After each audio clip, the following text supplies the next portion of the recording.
Bem-vindo! Não esqueça de se inscrever no canal e ativar as notificações. Mesmo com o aumento da pressão para punir oligarcas russos pela invasão da Ucrânia, Roman Abramovich não tem muito com o que se preocupar. O bilionário tem uma apólice de seguro para se proteger caso o Reino Unido vá atrás de seus bens, seu amado Chelsea FC.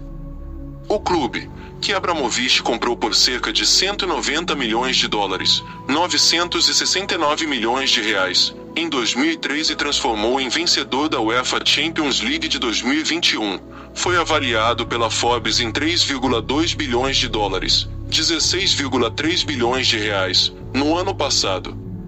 O Chelsea deve ao bilionário russo, seu acionista majoritário, impressionantes 2 bilhões de dólares, 10 bilhões de reais.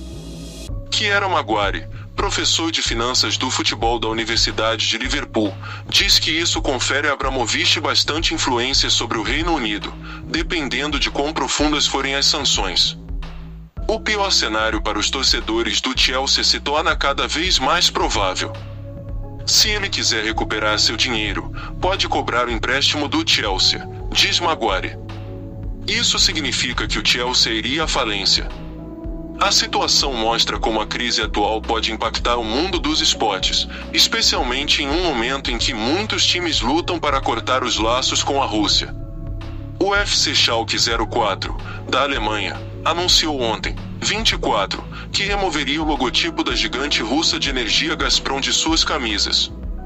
O Manchester United ainda não comentou como ficará o patrocínio que recebe da maior companhia aérea da Rússia, a Aeroflot, depois que as sanções proibiram a empresa de operar no Reino Unido.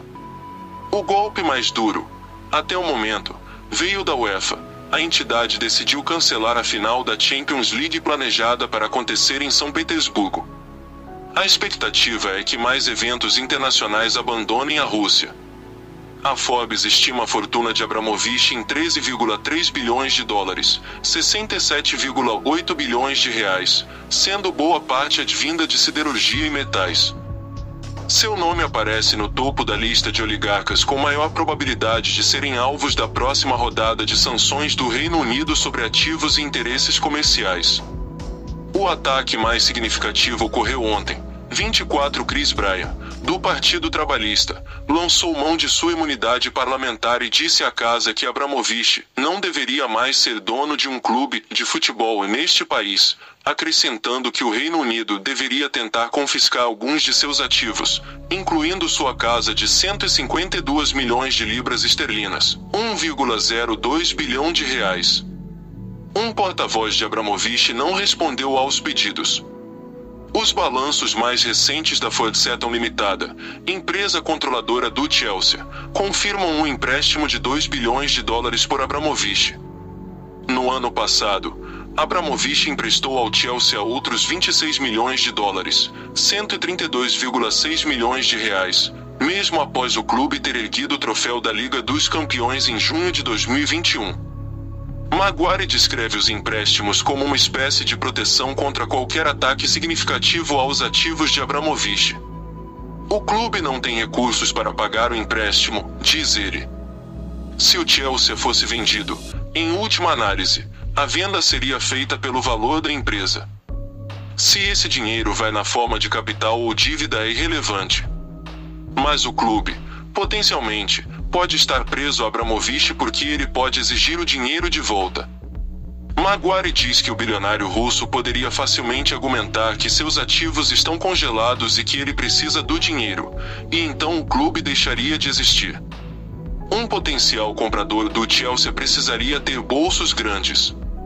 O preço pago pelo Newcastle United por um consórcio liderado pelo Fundo Soberano da Arábia Saudita, cerca de 300 milhões de dólares, 1,5 bilhões de reais, mostra que clubes menores que os compradores possam moldar à sua maneira podem ser um investimento melhor.